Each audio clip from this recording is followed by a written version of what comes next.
See who can be the loudest. A Jedi uses the Force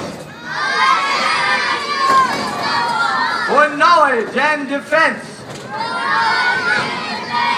never for attack. If I disobey these rules, into the crowd I will go back. Good. Now it is time to receive your training lightsabers. Everyone will receive one. Please do not activate them until I tell you. Not yet. Now, students, here at the Academy, there are 3 very important rules. Rule number 1, remember your training position. Everyone look down. The circle you're standing on is your training position. Rule number 2, be mindful of your lightsaber at all times.